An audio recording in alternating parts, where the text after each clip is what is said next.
Hey, good morning, everyone. Welcome to the webinar, Sharing Best Practice from the Heat Networks Efficiency Scheme Demonstrator.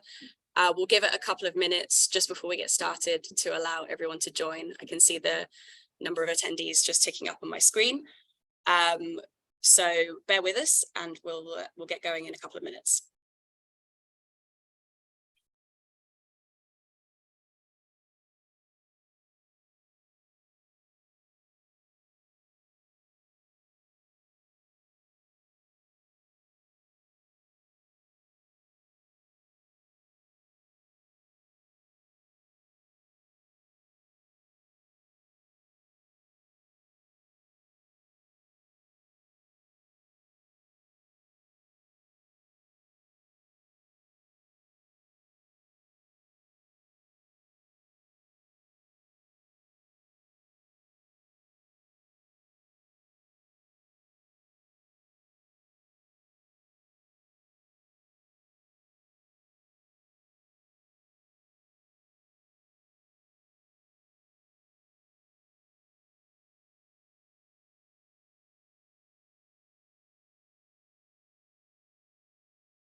Okay, good morning.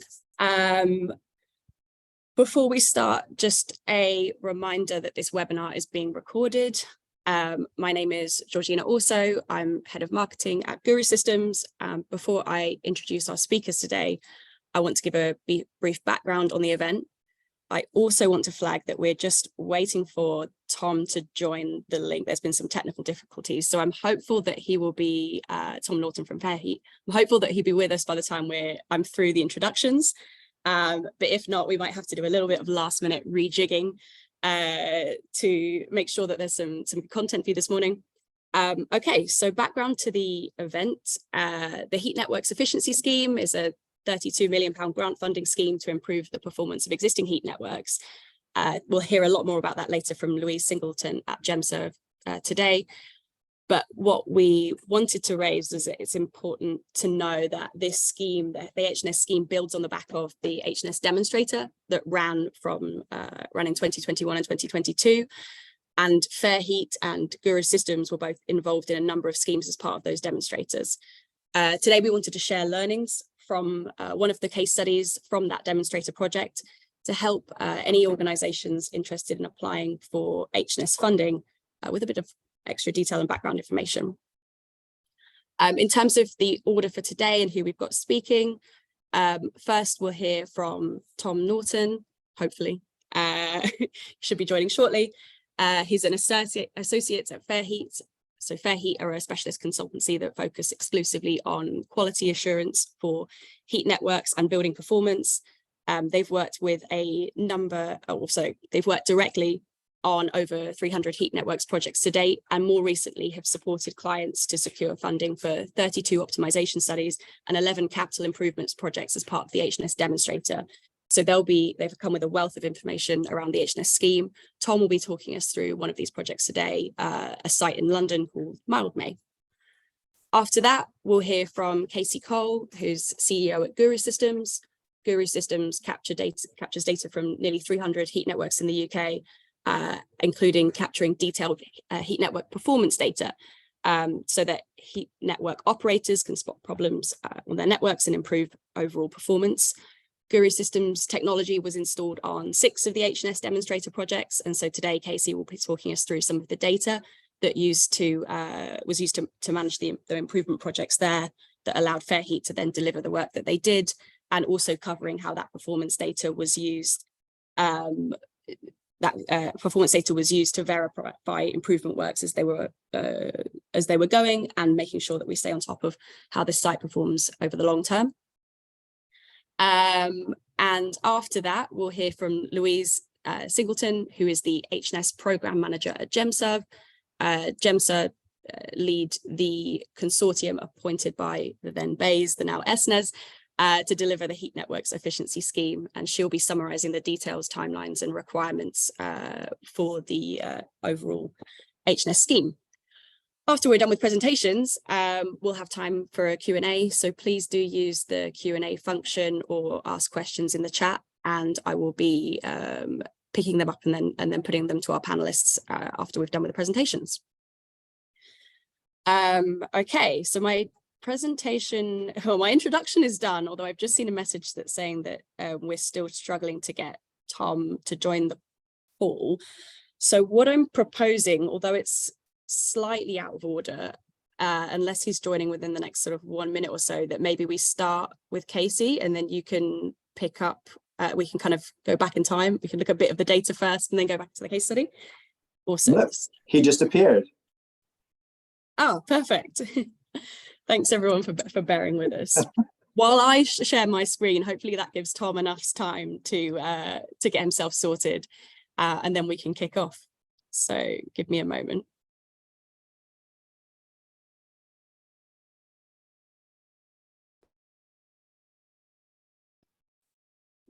Casey or anyone else on the panel, can I just confirm that you can see the title slide for the FairHeat presentation? Yeah, you got the title slide. It's all good. Awesome. Okay. In that case, I will put myself on mute. Turn my camera. Can you hear me? Yes, perfect. Oh God, you can't see me though. Not yet, no. Okay, okay. That's the least of my problems. Okay. Should we give you a minute or so to get started, Tom? You all right? Let's just go for it. Okay, cool. In which case I'll go on mute and introduce Tom. Thank you.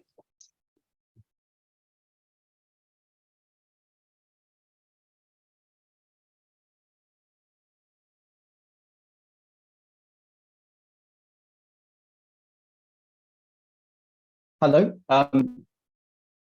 Sorry. Sorry, we had some IT problems here. I'm going to. So if you.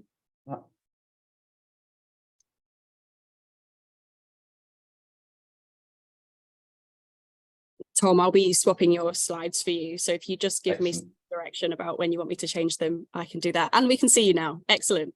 Brilliant. Thank you. Okay. Hello. So my name is Tom Naughton. I'm an associate at FairHeat and I lead the operations team. And today I just want to share with you a case study on the capital works program that we undertook underneath the HNES Demonstrator program. The project was called Mildmay and it was supported by Notting Hill Genesis, the housing association. Okay, next slide. So a quick introduction to FairHeat, who we are.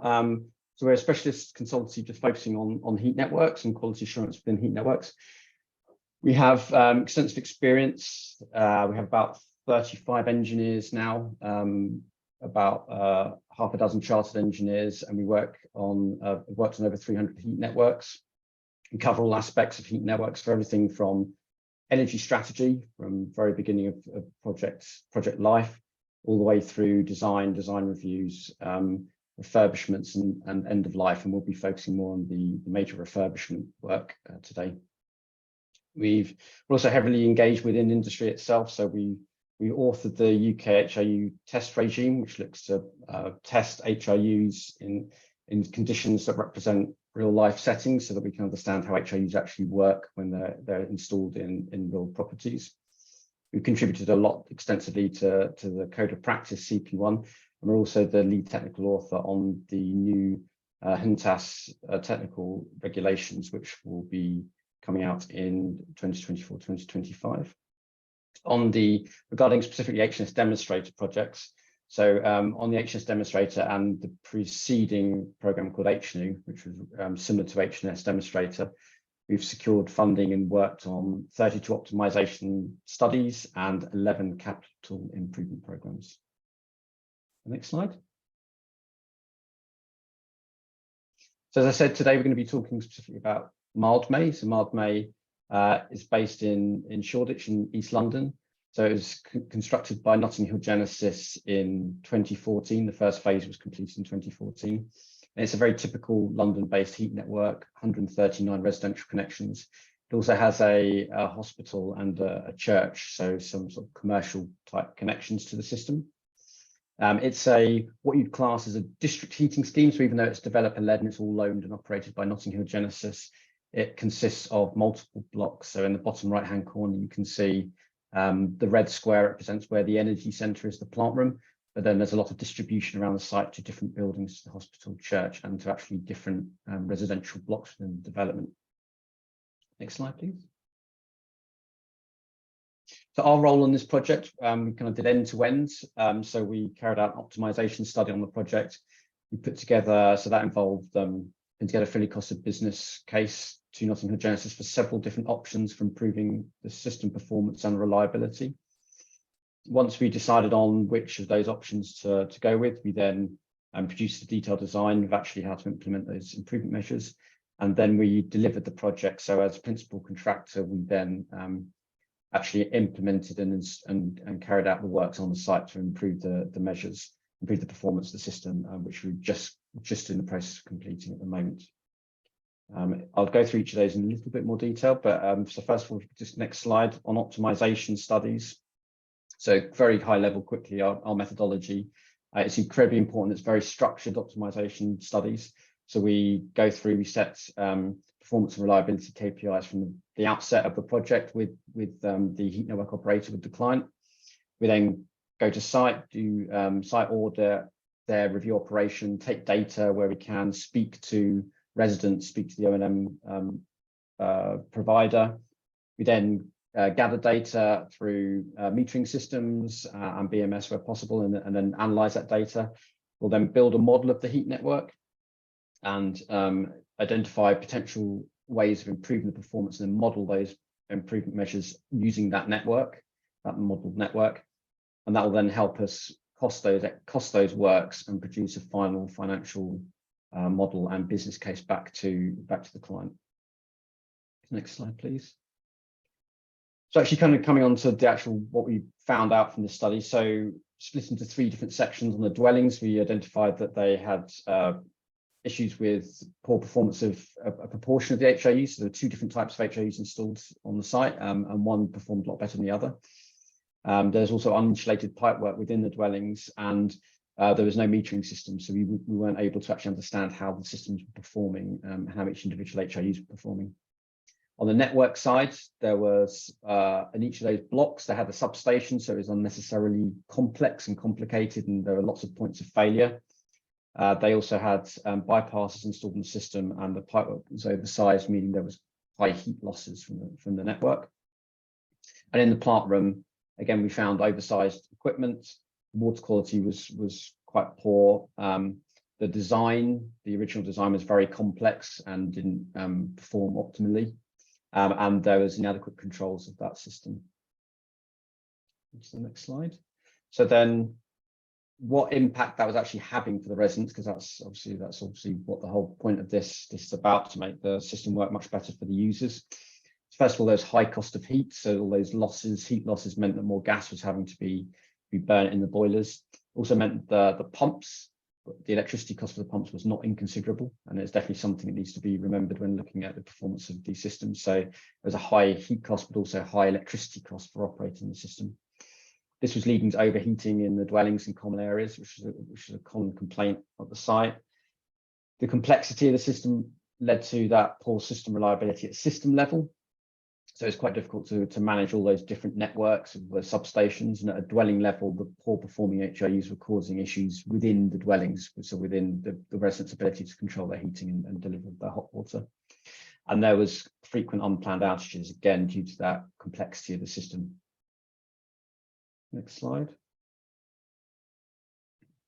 So looking at how we approached improvement, so we again, looking at the three individual system types of dwelling, network, and plant room.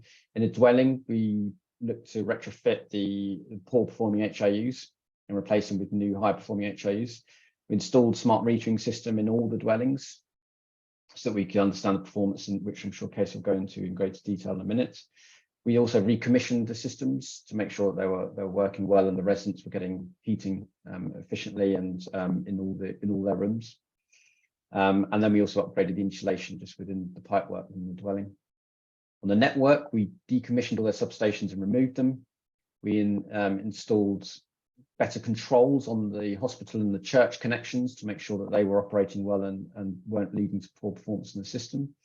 And then we removed some bypasses on the system that weren't necessary for the operation. And then in the plant room, We looked at doing redesign of the hydraulics to make it less complex and make it more efficient. Installed metering system there, upgraded the control system, installed water quality equipment to make sure the water quality was improved.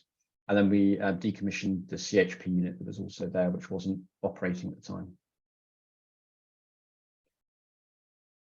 So 3 quick slides just looking at some images of what those 3 areas of work were. So within the dwellings, as I said, we went around, replaced about half of the HIUs. You can see there on the left after we removed the HIU, put in a new HIU, and then on the right, we've got the newly installed HIU with the smart metering, the Guru smart metering attached to the front as well.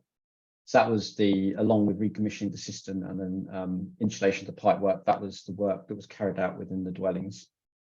On the next slide on the network,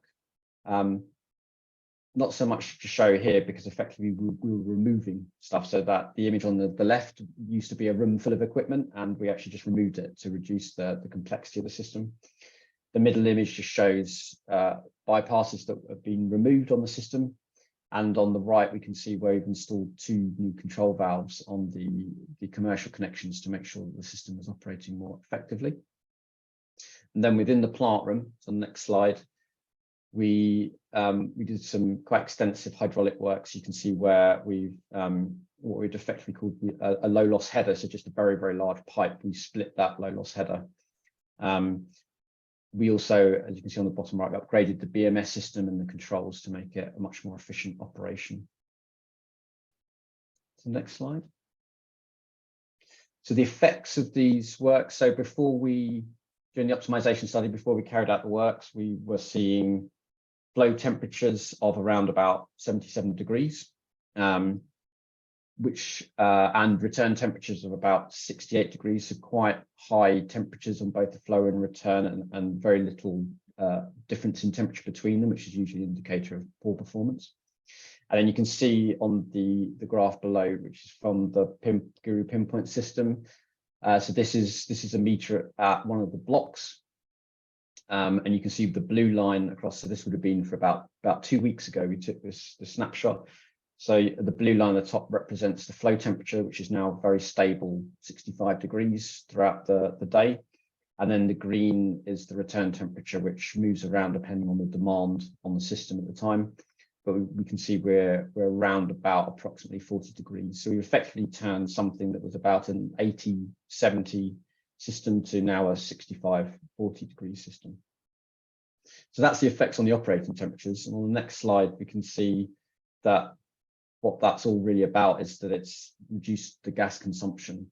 So this is June to December in 2021 before works were carried out, and June, December 2022 during works carried out. We can see that between those 2 periods, we actually see a 25% reduction in gas usage on site. So they're delivering exactly the same amount of heat to the residents, but using 25% less gas. And it's worth noting that this is June to December 2022, while we're still actually working on the system. So there's still future improvements that we expect to see in the winter period next year. So on to the next slide. In summary, so data is key. We needed to get the data and metering systems into the dwellings and onto the network. So now we can see what ongoing performance is and react much more quickly to any kind of performance issues in the system. We did identify a lot of low-hanging fruit. Some of the stuff I've gone through looks quite extensive, cutting out pipework in plant room, but actually a lot of it was about recommissioning systems and installing fairly small, cheap, easy kit.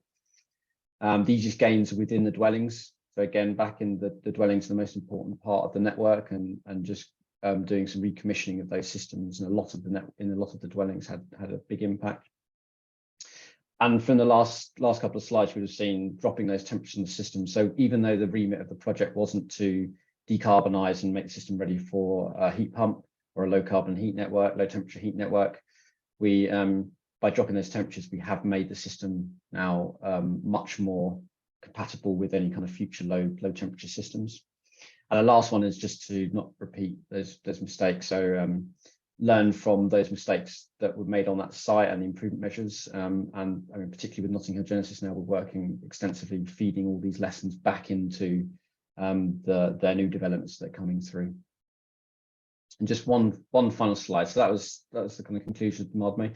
I just wanted to add that as part of the HNES demonstrator output, Bayes asked us to put together a series of videos, accessible videos aimed at heat network operators and owners, which are available. I'm sure we'll link through to those videos, but it just provides guidance to how to stabilize systems that are working really poorly, and then to set in motion kind of a series of other improvement measures that can help improve the performance of the system in the medium to longer term.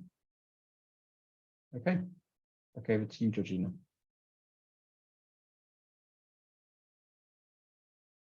Thank you, Tom. Casey. Thanks very much. And thanks, Tom. Also, for anybody who hasn't watched those videos yet, they are excellent. Really, really good. A fantastic source of information that brings together a whole lot of learnings from the heat networks that everybody's been working on over the last few years. So I'm going to talk about how planning and verifying interventions in HNES isn't possible without the data. Tom's first point on his second to last slide was that data is key. So we're going to drill into that a little bit more. Next slide. So for anybody who doesn't know us, we're Guru Systems. We provide Internet of Things hardware, software as a service, and data analytics, mainly on heating and cooling networks. Our hardware and software is installed on coming up to 300 heat networks across the UK. We've got about a billion data points a month in terms of measuring the performance of those heat networks flowing back into our system. And then our job is to make that data fire hose actionable for our clients, which includes Naughton Genesis. We've been doing this for about 10 years. We've got around 45 people in a team that is continuing to grow, and we're installed in over 40,000 dwellings across the UK. Specifically in the HNES context, we were part of 6 of the Demonstrator projects. So we're just focusing on mild May for now. Next slide, please. So here's a reminder of why this is so important. Tom hinted at this before about the fact that the interventions are having an effect on the cost to the residents. And the principle that I wanted to emphasize here is that the losses from the network are directly increasing the cost of satisfying the heat demand from the residents. So assume that the demand from the residents, right, the demand at the dwelling level is a fixed number. The question is, how much, in this case, gas, do you have to put into the plant room and burn in order to meet that demand? So you can imagine that if your losses on your heat network are higher, then you're having to put more gas in at the plant room end in order to get that useful heat out at the dwelling end. Okay, that in principle, that all hopefully makes a lot of sense. When you look at the effect of those losses, it's really stark. So the table over on the left-hand side of this slide is telling us that as losses as a percentage increase, that it has the effect of multiplying the cost of delivering the heat. So imagine that we've already converted our gas into heat at the boundary of the plant room, right? And that's already got a cost because the boiler has some efficiency losses. We take that heat cost and then we multiply it up according to what our losses are. And you can see that if our losses are 20%, so if 20% of the heat that's leaving that plant room is lost, then it's a heat cost multiplier of 1.25. Okay, yep, tolerable. That makes a lot of sense.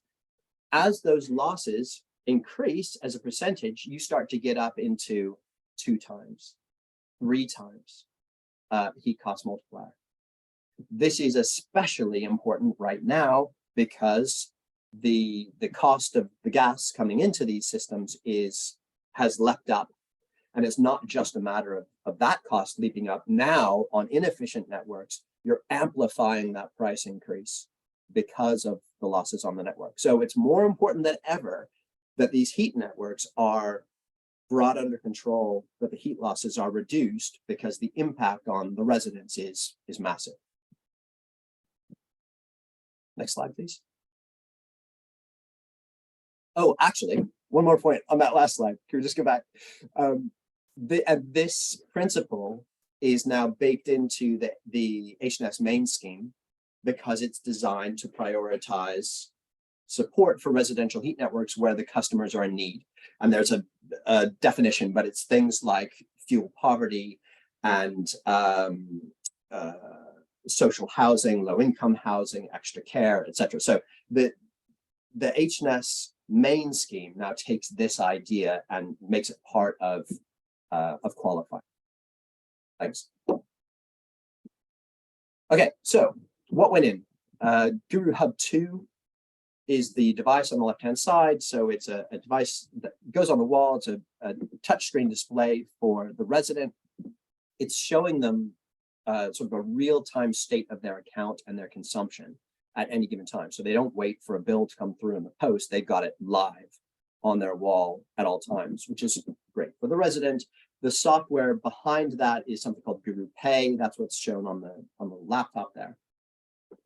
But apart from the sort of billing side of things, crucially, that hardware is allowing us to pull out detailed energy performance data from this scheme, and not just kilowatt hour reads so that somebody could be billed, but all the rich data that a heat meter knows, like flow and return temperatures and flow rates and cumulative volume and so on. That data is then visualized and analyzed in Guru Pinpoint. So Tom already had a couple of graphs up that come out of Pinpoint. This is the way that we and our clients and partners interact with the data that's pulled out of these sites. Next slide, please. Okay, so here is one of those graphs. The principle here is that you need, as much as possible, you need to have a before picture, and then you have to verify that the outcomes have been achieved, right? So here is an example of a dwelling before intervention, and I'm just going to run you through it real quick. But what we've got is about a day in the life of this dwelling. We have our flow and return temps. Now, slightly trickily, our flow and return lines are right on top of each other, and they're right up at the top of this graph, right? So that green line actually has a dark blue line that's right next to it, because there is no delta T in this dwelling before the intervention. And you can see why, because the flow rate through that HIU is about 300 liters an hour. So we've got water absolutely hammering through this HIU. No delta T means that it's doing no useful work. There's no purpose for that water to be going through that HIU, and it shouldn't be, right? Because all that's happening is that that water is going from the flow side of our network, the hot side, to the return side of our network, which should be a lot cooler, and it's dragging our return temperatures up. It's increasing our heat losses, increasing our cost of delivered heat to the residents, right? So this is what bad looks like. Next slide.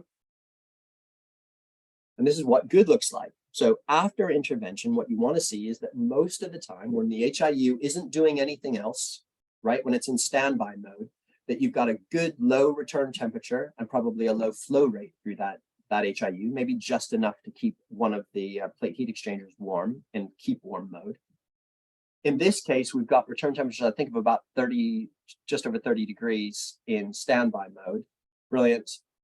And what happens is that the flow and return temps sit nice and low. They might be a little closer, right? But there's hardly any water flowing through that HIU. And then when there's demand, so when one of these yellow spikes occurs, then we've got the flow temp in blue and the return temp in green leaping apart, right? They're far apart now. There's plenty of delta T.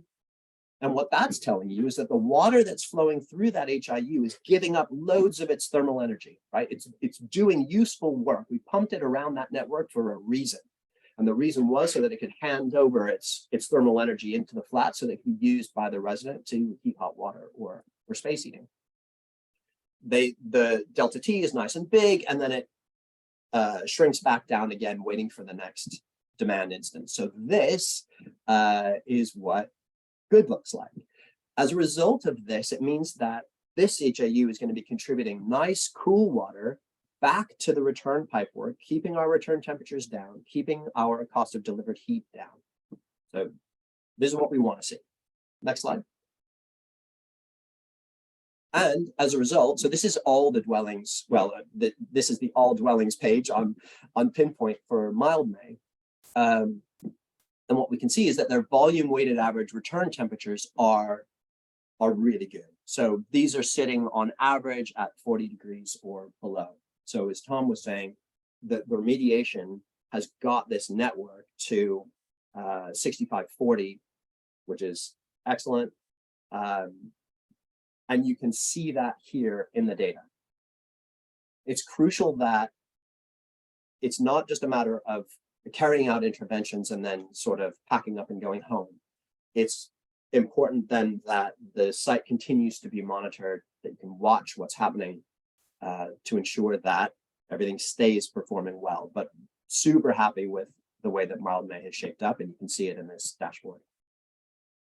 Next, please. Okay, so Verify wasn't used on this site, but I want to just fly the flag for it real quick, because this is another example of using data as part of achieving better outcomes. And in this case, it's for acceptance testing. So acceptance testing is that process that's used to verify that commissioning, particularly of HIUs and the systems and dwellings, has gone as planned, because commissioning certificates typically are unreliable. This is increasingly being used as a means, this app-based Verify is being used as a means of carrying out acceptance testing and then making sure that the results of those tests are shared with the relevant stakeholders so that the supply chain can be held to account. This is the kind of thing that you would expect to see on all new sites. It's in CP1, at least 20% of dwellings need to be acceptance tested under CP1. We would expect this also to be part of regulation when Ofgem becomes the regulator of heat. Okay.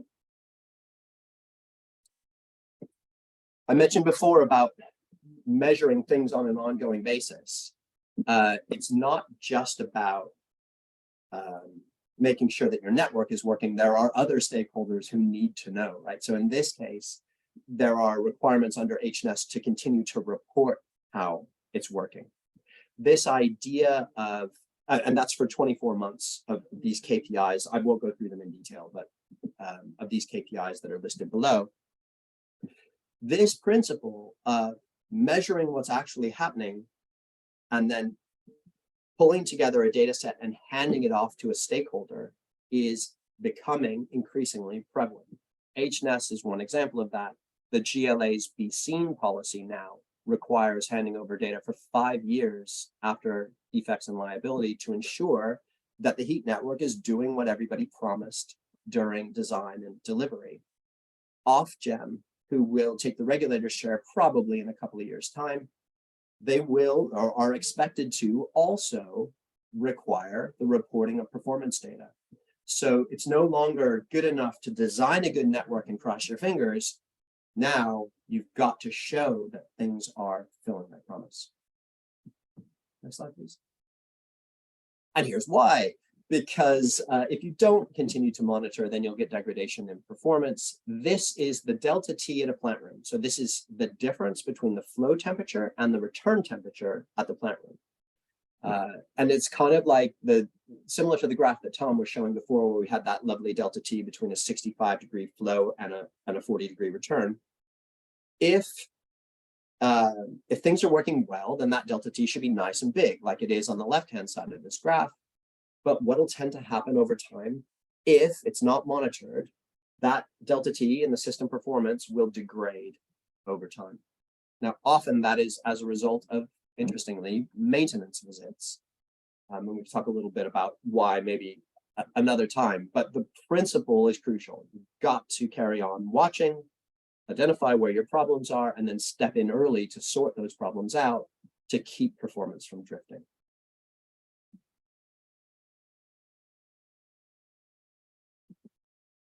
I think that's it. Is that it, Georgina? Is that my last slide?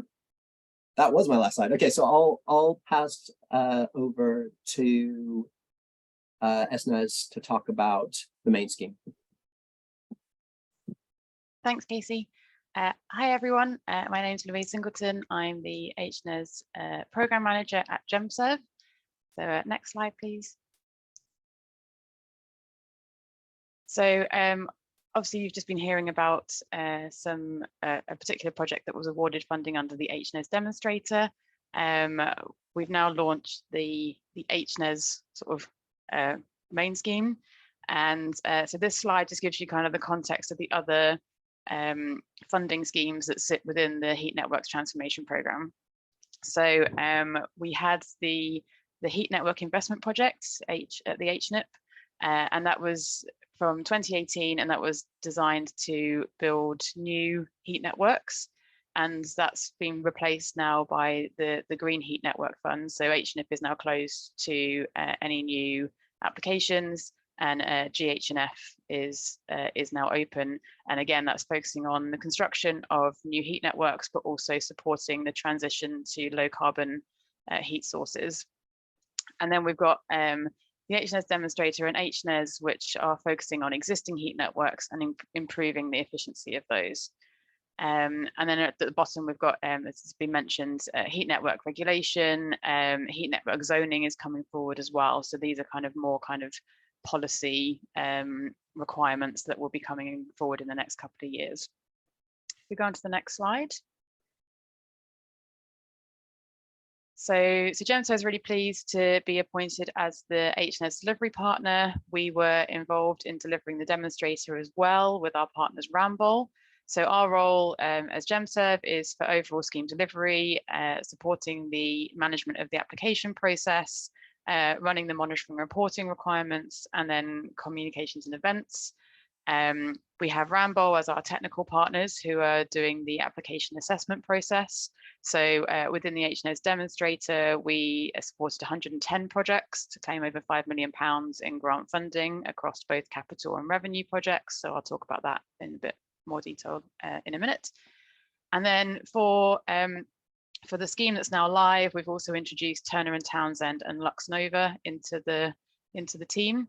So Turner & Townsend are providing a pre-application engagement and support service. So if anyone's been involved in HNIP or GHNF before, you'll be aware of the kind of relationship manager role that's performed there. And this is a similar role whereby if you're looking to submit an application, you can reach out to Turner & Townsend, and they'll be able to provide you with some guidance on what a good application looks like, and just help you to, if you have any particular questions about your project before you're looking to apply, they can help provide some guidance to you before you submit your application. And then LuxNova are involved from a legal perspective, mainly around the grant funding agreements that will be issued once funding has been awarded. So next slide, please. So there are three key objectives for HNES. These are similar to what we had in the demonstrator, but there is a greater focus on customer detriment in this scheme. So the first one, as you would expect from an efficiency scheme, is to reduce carbon emissions by making heat networks more efficient. So as we've seen, more efficient heat networks use less gas, and therefore also then have the knock-on effect of reducing carbon emissions, which is great from a net zero perspective. We're also looking at reducing customer detriment to improve consumer confidence. So we've talked about the fact that as part of the net zero targets, there needs to be an increase in the number of heat networks around the country. We really want to make sure that people that already are heat network customers are happy with the service that they're receiving, that they can champion this technology. It's really important for us to, in order to meet our net zero targets. So we want to make sure people are getting a good experience from their heat networks. And third, as has been mentioned, there is regulation coming. Technical standards are being developed through HNTAS, and we want to really help the existing heat networks to improve their standards so that they're able to meet these new requirements that are coming forward. Okay, next slide, please. So there are two types of funding available. We have capital grants and revenue grants. So the Mildmay project received a capital grant in the Demonstrator, and this is part funding, so up to but not including 50% for actually going in and implementing changes to your heat network to deliver efficiencies. And for the capital grants, there's £30 million available across the 2 financial years, 23-24 and 24-25. And then we also have revenue grants, and this is for to bring in external third-party support to carry out optimization studies. This is this kind of pre-work, I guess, where you have a heat network that you know isn't performing particularly well, but you don't know why. So you can engage a consultant to come in and really have a look under the bonnet, I guess, and really understand why your heat network is not performing, and provide recommendations that will be costed as well to show you where you can make changes to your heat networks to make the improvements. And for revenue grants, we have a budget of £2 million across the 2 financial years. It's worth noting that it's part of your application. You can apply for funding across both financial years or just one or the other. But depending on where you've applied for your funding, the amount you've been awarded within that financial year must be spent within that financial year. You can't roll over your grant to the second financial year if you haven't spent it in the first financial year. It's very much ring fenced within those 2 financial years. Next slide, please. So in terms of who can apply, it needs to be the operator of the existing heat network or district heating or communal heating system. We need it to be the operator and not a consultant. This is because they're the ones that are going to be receiving the grant funding agreements. They'll be signing these contracts. And so they must have the authority to sign off on any investment decisions, which as a consultant you wouldn't necessarily have. In terms of, but I should say on that, however, we would accept, or consultants are able to support heat network operators in developing their applications. They just can't be the named applicant on the application form itself. The scheme's open to public sector, private sector or third sector organisations. And the heat networks must be situated in England or Wales. Okay, next slide, please. So in terms of funding rounds, so as I said, the scheme is now live and open. Our first funding round closes on the 31st of March, and we have 8 funding rounds across the next sort of year and 3 months. So they're quite evenly spaced, although we've got a gap sort of around Christmas time to make sure that both ourselves and people applying are able to move the process forward as quickly as possible. So the key one to look for is the 31st of March for round 1. Next slide, please. Okay, so very quickly, I'll talk through some of the high-level eligibility criteria. We do have a guidance for applicants document, which I can share the link to in the chat later. And I would encourage anyone looking to submit an HNES application to read that document, because that gives you all the information that you need about the scheme, what you need to submit as part of your application, and the kind of monitoring and reporting requirements and optimization study criteria as well. So please do take a look at that if you're looking to apply. Next slide, please. So in terms of capital grants, we are able to fund improvements across 4 categories. So you've got the energy centre and the plant room, primary, secondary distribution network, tertiary network and metering. I'm not going to go into detail around what will be funded because that's in the guidance document, but if we go to the next slide, it's probably easier to say what won't be funded. So we won't fund any capital costs that have already incurred before you submit your application. We won't be funding anything that's not related to your heat network infrastructure. So for example, improvements to building fabric. Any costs related to engagement activities won't be funded. Specifically within the energy centre and the plant room, we won't be funding any costs for replacing the primary heat generation source. predominantly because particularly if you're looking for a green heat source, that will be funded through GH&F potentially. In the tertiary systems, we won't be buying or replacing heat emitters, and within metering, anything that's required legally under the heat network metering and billing regulations, we won't be funding either, because that's a legal requirement that already exists, and the government's funds wouldn't be there to enable you to comply with that requirement. Okay, next slide.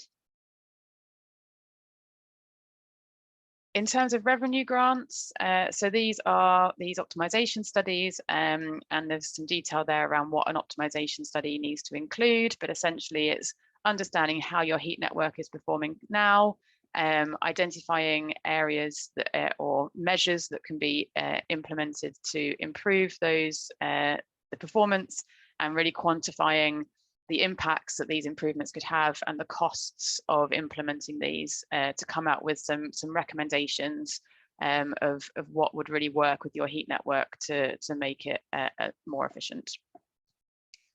If you go on to the next slide. Again, we wouldn't fund anything that has already started before you've submitted your application.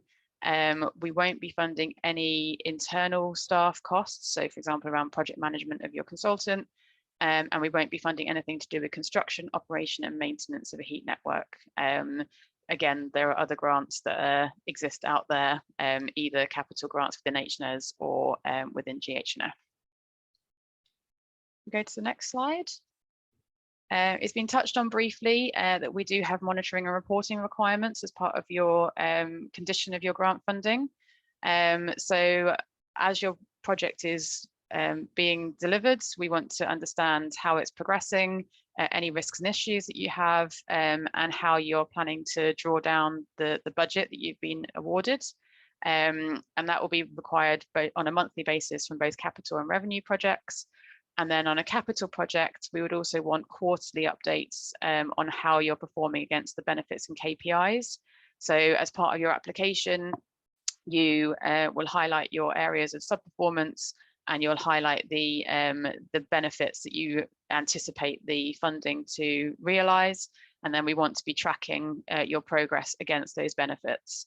Obviously, as the works are happening, as was shown in the Mildmay example, you can be realizing some benefits as the works progress, but obviously you wouldn't necessarily be realizing the full benefits. So we would then want to have on the capital side, once commissioning is completed, another 24 months worth of data to make sure that first of all to cover sort of 2 heating seasons, but also to make sure that there isn't that degradation sort of early on after commissioning, and that we are then making sure that the benefits are being realized.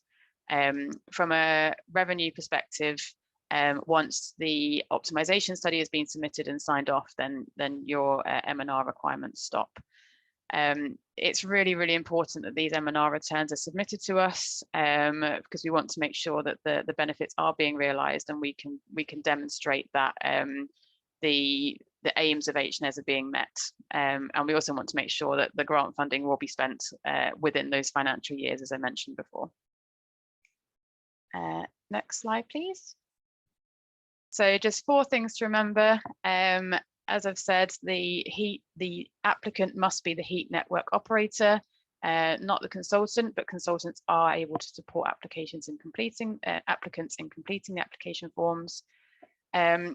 It's important to note that HNES will not fund multiple revenue applications by a single applicant where the projects are very similar.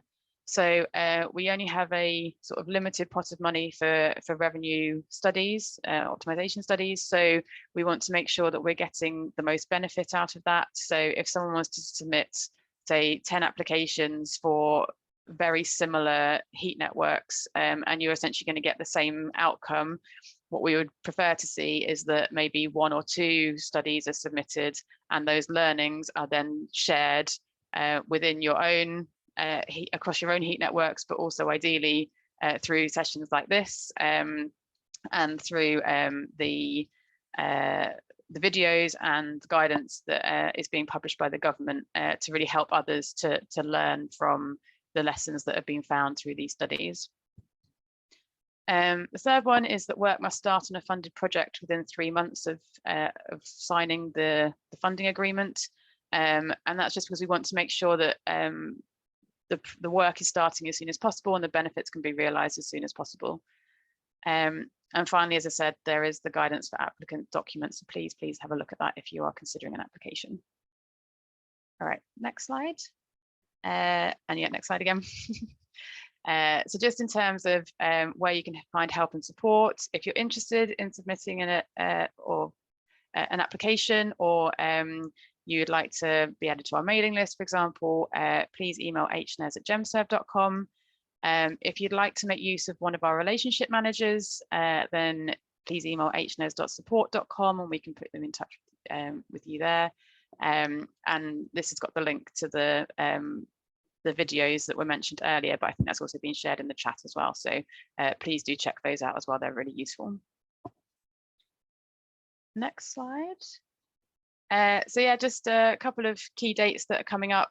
So we will be speaking at a heat network event specifically for NHS trusts on the 22nd of March, and that will be a joint event with GHNF.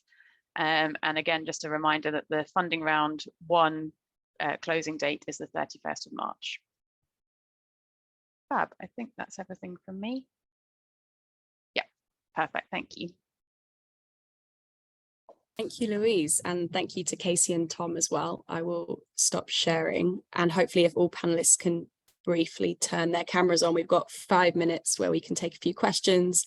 The good news is that I've seen Tom has been answering a few in the Q&A as we've been going, so if you're attending this and you want to read back through some of his answers, they're there.